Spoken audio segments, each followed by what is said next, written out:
परमपूज्य बोधिसत्व डॉक्टर बाबासाहेब आंबेडकरांचा, परमपूज्य बोधिसत्व डॉक्टर बाबासाहेब आंबेडकरांचा, परमपूज्य बोधिसत्व डॉक्टर बाबासाहेब आंबेडकरांचा, समता सैनिक दलांचा, समता सैनिक दलांचा. तर जय भीम, नमो बुद्धाय मित्रांनो.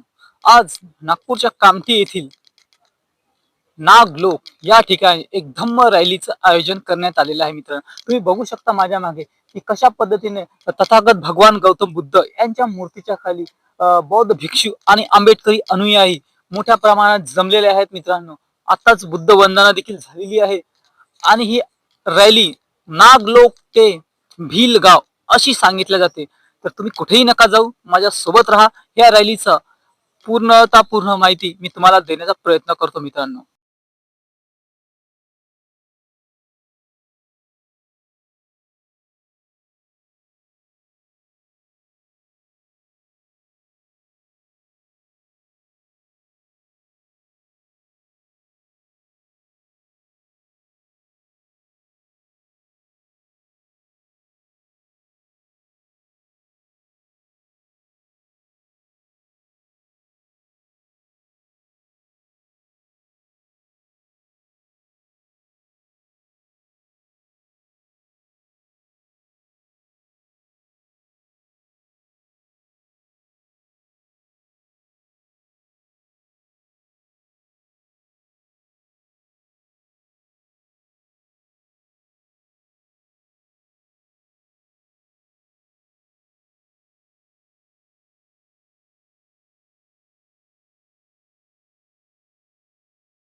ही धम्म रॅली जे आयोजन करण्यात आलेलं आहे ही खूप सुंदर बाब आहे.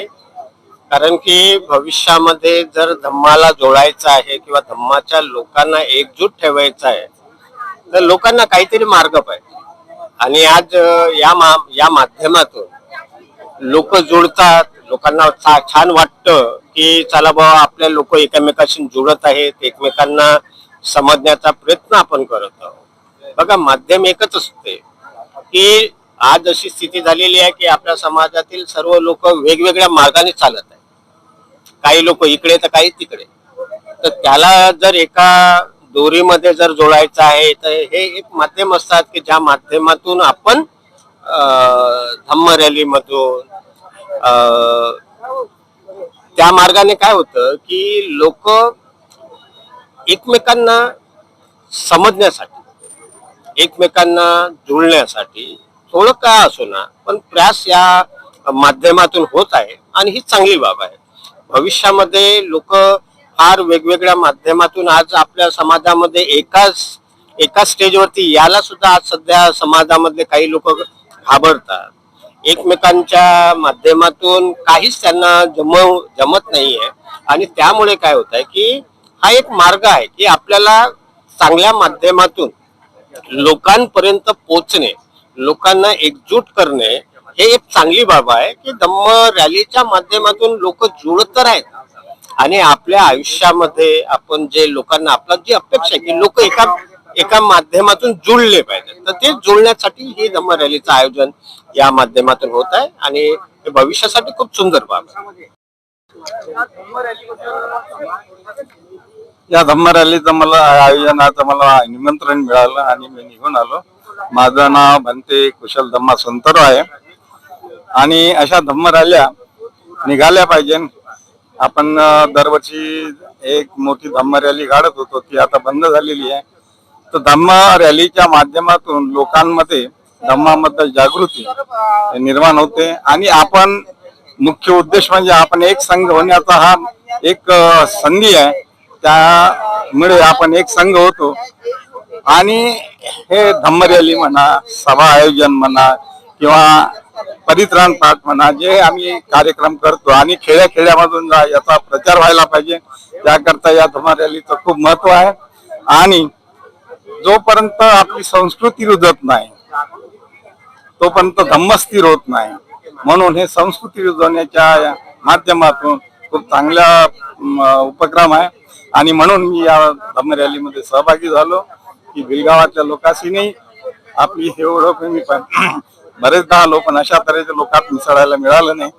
आज मला भिलगावच्या लोकांसोबत मिसळायला मिळत, धम्मचर्चा करायला मिळत, वार्तालाप करायला मिळाला, याचा आनंद आहे. जय भीम, नमो बुद्धाय. जय भीम, नमो बुद्धाय. या वर्षानिमित्त धम्म रॅलीचे आयोजन केलं. 2-3 वर्षापासून धम्म रॅली बंद होती आणि यांनी पुढाकार घेऊन धम्म रॅली चालू केली आहे. तर खूप छान वाटते मला आणि आनंद होत आहे आणि लोकांमध्ये उत्साह निर्माण होईल आणि परिवर्तन होईल. धम्म रॅलीमुळे जनजागृती होईल आणि असे कार्यक्रम व्हायला पाहिजे. तर खूप छान वाटते मला, आनंद होत आहे आणि परिवर्तन याच्यामधून घडून येईल. असे सेलिब्रेशन झालं तर छानच आहे. ओके.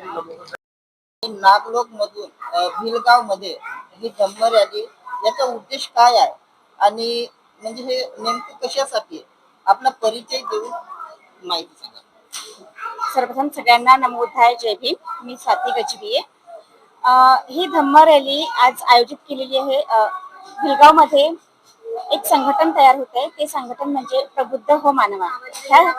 ह्या प्रबोधन हो मानवा या संघटनाची सुरुवात म्हणून आम्ही धम्म रॅलीने सुरुवात केलेली आहे. आणि उद्देश असा की भिलगाव मध्ये बहुतांश संख्या आपल्या बौद्ध बांधवांची आहे, तेव्हा सगळ्यांना एका साखळीत आणणे किंवा एका मॉप मध्ये आणून आपली एकता दाखवणे, या रॅलीच्या माध्यमातून आपली एकता दाखवणे हा या रॅलीचा खरा उद्देश आहे.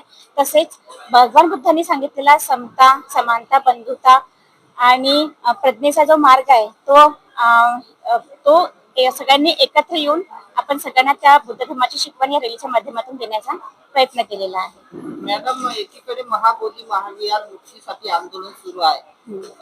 महाराष्ट्रामध्ये पंचशील ध्वज यात्रा निघालेली आहे आणि देशामध्ये पण महाबोधी महावीरसाठी आंदोलन आहे. तुमचं काय मत आहे? महाबोधी महाविहार मुक्त झालं पाहिजे की? बिलकुल, महाबोधी महाविहार हे मुक्त झालंच पाहिजे. आणि ज्याप्रमाणे हिंदूंचे मंदिर जसे ब्राह्मणांच्या ताब्यात आहेत, त्यांच्या ताब्यात आहेत, तसेच आमचं सुद्धा विहार महाबोधी विहार हे आम्हा बौद्धांच्या ताब्यात आलं पाहिजे, बुद्धांच्या हाती आलं पाहिजे, अशी आम्हा सगळ्या बौद्ध बांधवांची मनापासून इच्छा आहे. आणि त्यासाठी बौद्ध बांधव आणि भिक्खुगण अतोनात प्रयत्न करतच आहेत आणि या आंदोलनाला नक्कीच सफलता मिळेल अशी आम्ही सर्व बौद्ध बांधवांची अपेक्षा आहे.